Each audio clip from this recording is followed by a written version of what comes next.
Hi there. My name is Daniel Walker. I'm 24 years old, and at the time of this story, I was living in Seattle, Washington. I want to share something that completely changed the way I see life, death, and what it really means to be alive. It's not an easy story to tell, but it's the most important one I'll ever share. It all began on New Year's Eve of 2003, when I thought I just had the flu. But what happened that night would take me to the edge of death and beyond. I had been feeling sick for several days, nothing unusual at first, just fever, weakness, and the kind of exhaustion that makes your body feel heavy. I tried everything I could think of: chicken soup, fasting, drinking lots of water. I told myself it would pass, but the truth is, it was getting worse. By the time New Year's Eve arrived, I was frustrated. That night had always been special to me. Celebrating, going out with friends, feeling the thrill of a new year. Instead, I was lying in bed, drained and unable to move. Out of desperation, I called my mom. She lived back in Oklahoma, and even though she couldn't prescribe me anything over the phone, she told me to go to the hospital, just to be safe. I didn't want to ruin the holiday with a hospital visit, but something in her voice told me I should listen. So, I asked a friend to drive me to the ER. I still thought it was just the flu, and I'd be back home within a few hours. When I got to the hospital, I explained my symptoms to the doctor: fever, fatigue, and swelling in my body. She nodded, ordered some tests, and assured me I'd probably be home soon with some medicine. For a while, I felt relieved, but when she returned, she wasn't alone. This time, 5 or 6 other doctors walked in with her, and in her hand, she carried a phone. She looked at me with an expression I'll never forget and said, "You have a call." Confused, I answered, and it was my mom's voice. She simply said, "I'll be there in the morning," and hung up. That's when my heart sank. If she was already catching a flight from Oklahoma to Seattle, this couldn't be just the flu. I looked back at the doctors, and that's when the lead physician spoke the words that shattered my world. "Son, you don't have the flu. You have kidney failure, pneumonia, pancreatitis, fluid in your lungs, and a severe parasite. And on top of that, you have AIDS. With the way this has progressed, we believe you may only have about 7 days left to live." I was 24 years old. 24, lying in a hospital bed, being told I was dying. My whole body went numb. Just hours earlier, I was worried about missing a party. Now I was told my life was ending. The doctors left the room, and I was alone, staring at the ceiling, trying to process it. At first, there was shock. Then, as the silence settled in, something even stranger happened. My life began to flash before my eyes. Not like a memory I controlled, but like a movie playing on a screen I couldn't turn off. I saw my childhood, my teenage years, moments of joy, and mistakes I wished I could erase. It was a full life review, and along with it came 5 powerful questions that echoed in my mind. Was I happy with the life I had lived? Had I ever truly been myself? Did I feel good about who I was? Had I told the people I loved how much they really meant to me? And had I fulfilled the purpose my soul came here for? The truth hit me hard. My answers were all no. I wasn't happy. I had been chasing money, working a job that didn't feed my soul. I had dreams of singing, of expressing myself, but I had let fear and doubt silence me. I hadn't been true to myself. I was hiding my sexuality, suppressing my spiritual gifts, and constantly molding myself to please others. I didn't feel good about myself. I lived with shame about my body, my identity, and my worth, and the people I loved. Many of them had no idea how deeply I cared because I was too afraid to be vulnerable. It was terrifying. Not the thought of dying, but the thought of dying without ever really living. I realized I had been given this one chance to be Daniel, to bring my soul's light into the world in a unique way, and I was about to leave it undone. The regret was overwhelming, and in that moment, Lying there with all those realizations crashing down on me, I made a decision. I didn't want to die like that. I wanted to live. Not just survive, but live in a way that if I faced death again, I could say yes to those questions. So, on what I thought might be my deathbed, I whispered to myself, I'm going to make it. I'm going to live. And from that moment, something inside me shifted. I didn't know how, but I knew I had to fight, not just against illness, but against the parts of myself that had been afraid to truly live. And that decision was the beginning of everything that came next. From that night forward, something inside me refused to give up. Even though the doctors told me I had only a week left, I decided I would fight with everything I had. I remembered what I had studied about spirituality, about the power of thought and intention. If the mind and the soul truly shaped our reality, then maybe, just maybe, I could create a miracle for myself. It wasn't going to be easy, but I had nothing to lose. I started small. I kept a gratitude journal, writing 3 times a day. Even in the hospital, hooked up to machines, I forced myself to find something, anything to appreciate. The warm sunlight sneaking through the blinds, the way my mother held my hand when she arrived, the nurses who smiled at me even when I looked pale and weak. Every time I wrote, I imagined my body responding, healing cell by cell. Visualization became my medicine.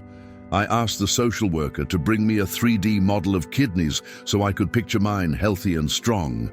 I closed my eyes and saw myself walking out of the hospital, singing again, laughing with friends. I imagined what it would feel like to be alive, not just existing, but thriving. I refused to focus on the prognosis. Instead, I built a world in my mind where I was whole again. To protect my spirit, I created what I called a bubble. I told the doctors they weren't allowed to deliver bad news directly to me. They had to tell my parents first, and my parents would share it in a way that gave me hope instead of fear. I didn't want fear poisoning my fight. Every night before bed, my parents and I would share 3 things we loved about each other. Simple, but powerful. Love became part of my treatment.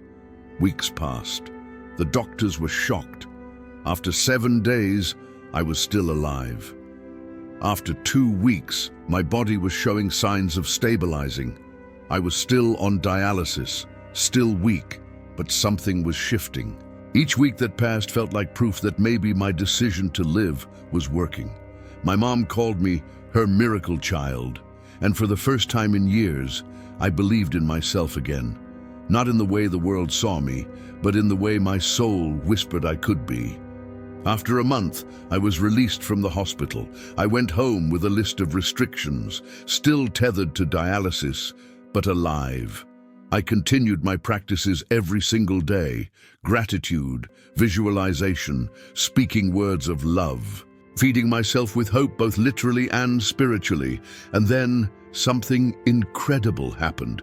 2 months later, my kidneys regained full function. My body healed in ways doctors couldn't explain. The parasite was gone, my lungs cleared, my numbers returned to normal. It was as if life had said, "All right, you get another chance." Everyone around me celebrated. Doctors shook their heads in disbelief. Friends said it was a miracle. And I thought I had figured it all out. I thought I had cracked the code of healing. If I could manifest this recovery through self-belief, gratitude, and visualization, then maybe I had discovered the secret to life itself. I felt unstoppable, like nothing could bring me down again. But the truth was, I was only halfway through the lesson, because 1.5 years later, it all came crashing down. I found myself back in the same hospital, in the same bed, with the same diagnosis. My T-cell count was exactly where it had been before. My kidneys were failing again. Pneumonia had returned, and this time the doctor looked me in the eyes and said, "You have 48 hours." The words pierced me deeper than the first time. It wasn't just my body failing, it was my heart breaking. Alone in that hospital room, I couldn't help but ask, why again? If I had already healed once, why was I here again? Wasn't gratitude enough? Wasn't visualization enough?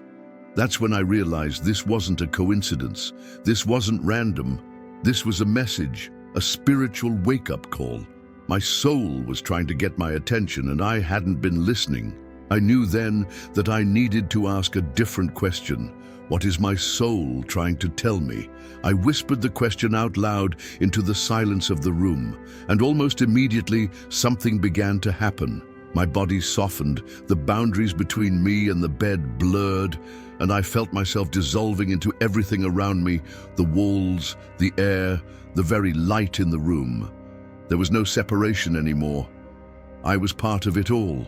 And then, in that vast ocean of oneness, I felt it, the brightest light I had ever seen, and yet the deepest darkness, both existing together in perfect balance. As I drifted into that strange state of dissolving, the hospital faded away. The beeping machines, the sterile walls, even the weight of my body, they all disappeared. Instead, I felt myself expanding into something infinite, something without edges. There was no beginning or end, no me and not me. Everything was one, and I was part of it. It was the most peaceful sensation I had ever known, and at the same time, the most profound. Then the light came. It wasn't the kind of light that hurts your eyes. It was brighter than anything I had ever seen, yet soft and embracing, almost alive. Strangely, it was also paired with darkness, deep, vast, and infinite. Both existed together, side by side, and instead of being opposites, they felt like two halves of the same truth. I felt wrapped in it, like the universe itself was holding me. That's when I heard the voice. It didn't come through my ears. It came through me. It felt both external and internal, like the deepest part of me had finally found its voice. And though it sounded familiar, I knew instantly what it was. The voice of Source, of God, of the love that created everything. It didn't thunder or command. It spoke gently, like a memory I had always known but had forgotten until now. The voice said two things I will never forget. First, the key to healing your body and to living a life that truly feels like heaven on earth is the same. You must learn to wholly love yourself. The word struck me with the force of truth. Not love as in ego, not love as in vanity, but the kind of love that embraces every shadow, every scar, every hidden part of who we are. The kind of love that says, you are enough, exactly as you are. And the second message was just as powerful. Life is designed to be good to you. That is its nature, its deepest intention. But you must learn to let it. I realized then that I had spent my whole life trying to force life into shape, pushing, striving, controlling, always chasing something. I knew how to make life work, but I had never learned how to simply allow life to be good to me. That simple truth cracked my heart wide open. I can't explain how long this lasted. Time didn't exist there. It could have been seconds, it could have been eternity. But when I began to return, I felt the hospital lights flickering back into awareness. I could feel the texture of the bedsheets again, the heaviness of my body, the rhythm of my breath. Yet I wasn't the same. I had crossed a threshold, and I knew I had been given a gift that would define the rest of my life. Along with the words, I felt a download of knowing, a deep inner certainty that self-love was not just an idea, but a medicine. I understood that my old ways of living, filled with shame, fear, and suppression, would only lead me to die. The old Daniel had to be left behind. If I chose self-love as my new way of being, I could heal not just my body, but my life. It was like standing before two doors, one leading to death, the other to rebirth, and I chose rebirth. Of course, the choice wasn't easy. In that moment, I felt the weight of letting go of everything I thought I was. The people pleaser, the one hiding his sexuality, the one suppressing his gifts because he feared rejection. That version of me had to die, even as my body struggled to live. It terrified me, but at the same time, It was liberating. For the first time, I felt what freedom could really mean. When I opened my eyes again, tears streamed down my face. The hospital hadn't changed, but I had. I knew I wasn't just surviving this time, I was beginning a journey into learning what self-love truly meant, a journey into embodying my soul, not hiding it. And deep inside, I felt a quiet promise. If you walk this path, life will show you how good it can really be. That was the night everything shifted. I didn't just want to heal anymore. I wanted to live in a way that made every breath feel like a gift. I wanted to answer those 5 questions from my first life review with a resounding yes. I wanted to live my purpose, speak my truth, love myself fully, and let life be good to me. And though I didn't know how yet, I trusted that the answers would come step by step as long as I said yes to love. When I came back fully into my body, I knew something had died and something had been reborn. The old Daniel, the one who lived in shame and fear, had taken his last breath that night, but a new version of me was just beginning. The hospital room looked the same, but to me, it was as if the walls glowed with new meaning. I wasn't just a patient anymore, I was a soul on a mission. The doctors still spoke in terms of survival, surgeries, and lab results, but inside, I felt a different compass guiding me. I knew medicine mattered, but I also knew the real medicine would be self-love. That meant learning to speak up when I had been silent, to express my feelings when I had been hiding, to embrace my body when I had once hated it. Every choice moving forward would either feed my soul or starve it, and I wanted to feed it. As I slowly recovered, something else happened. My intuitive gifts awakened. Since childhood, I had sensed things others couldn't, emotions, truths, energies hidden beneath the surface, but I had buried those gifts under fear of judgment. Now they returned with force. I could see patterns in people's lives, feel the heaviness in their bodies, and sense when their souls were not being expressed. It was overwhelming at first, but it also felt like a doorway into my purpose. I began to understand that illness wasn't random. It wasn't just about genetics or bad luck. I saw clearly that when we suppress our truth, when we silence our hearts, live in shame, or abandon our dreams, we cut off the energy of the soul. That depletion eventually shows up in the body, manifesting as disease. My own life had been proof of that. I hadn't been living as myself, and my body had paid the price. So I began the work of healing from the inside out, not just medical treatments, but spiritual ones. I practiced affirmations, but deeper than that, I asked myself every day, what does my soul need right now? How can I love myself more today? Sometimes the answer was rest. Sometimes it was singing, even if no one listened. Sometimes it was speaking a truth I had been too afraid to say. Each act felt like water to a thirsty plant. Of course, it wasn't easy. The old patterns didn't vanish overnight. There were days when shame crept back in, when fear whispered in my ear. But now I had a new foundation. I no longer believed those voices were the truth. The truth was love. The truth was that my soul had value, that my body was worthy of care, that my life had purpose. And little by little, choosing love began to change everything. The more I chose self-love, the more my energy shifted. I noticed my vibration rising, my outlook expanding. Life itself seemed to respond differently.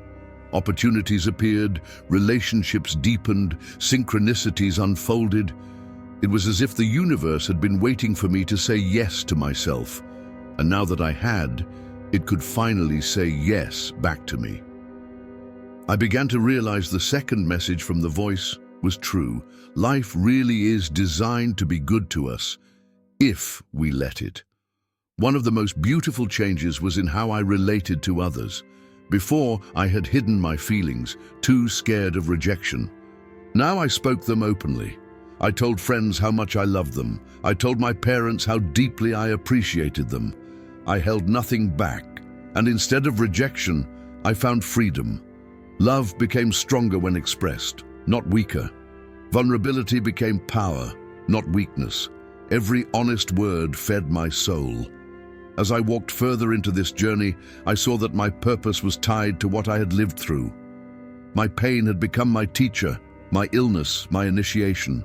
I wasn't just meant to survive, I was meant to share what I had learned, to show others that healing doesn't just come from fighting disease, but from learning to love ourselves so fully that our souls can shine through our bodies. That realization gave me courage like nothing else ever had. Looking back, I see now that my near-death experiences were not curses, but blessings in disguise. They forced me to confront the truth, that living half a life is worse than dying, and that the soul cannot thrive where love is absent. I was given a second chance, not just to live longer, but to live deeper, truer, freer. And every day since, I've tried to honor that gift by choosing love again and again. Today, as I look back on everything I went through, I no longer see my illnesses as enemies. I see them as sacred teachers. Kidney failure, pneumonia, even AIDS. They weren't here to punish me or end my life. They were wake-up calls, invitations to return to my soul. Without them, I might have continued drifting through life, chasing approval, hiding my truth, and starving my spirit. Instead, they cracked me open and showed me the way back to love. I've come to believe that disease doesn't arrive to destroy us, but to save us. It shows up as a mirror, reflecting the parts of ourselves we've neglected or abandoned. It asks us to listen, to heal, to grow. For me, it asked me to love myself when I didn't know how. It asked me to stop hiding, stop pretending, and finally let my soul be seen. And in that sense, my illnesses were not my downfall, they were my rebirth. Now, my life looks nothing like it did before. I no longer live in the shadows of shame. I'm open about who I am, my sexuality, my gifts, my truth. I speak up for myself, even if my voice shakes. I set boundaries, honor my needs, and choose what truly brings me joy. And instead of living for money, approval, or safety, I live for what makes my soul come alive. That has been the greatest shift of all. The more I live this way, the more I see life responding in kind. Opportunities flow to me without force. People enter my life who feel like family to my soul. Work shows up that feels aligned with my deepest purpose. It's not that I never face challenges anymore, but even the challenges feel different now. They come as lessons, not punishments. Life has become a partner, not an enemy. I also began using my intuitive gifts to help others. I discovered I could see the places where people's souls were being blocked and how that was showing up in their bodies. I could feel where shame or fear was hiding and help them release it. I became a messenger, a guide, helping others awaken to the same truth I had learned, that loving ourselves is the greatest medicine we will ever know. Watching others heal and transform has been one of the greatest joys of my journey. If there's one thing I've learned, it's this: the soul needs to be expressed and nourished. Every time we silence it, we shrink. Every time we honor it, we grow. Our purpose and our passions are food for the soul, and without them, we wither. That's what my life review had shown me, and that's what my near-death experiences burned into my heart. To live fully is to feed the soul every day with truth, with courage, with love. And love, I've realized, isn't just an emotion. It's a way of being. It's in the way we speak to ourselves when no one is listening. It's in the choices we make when no one is watching.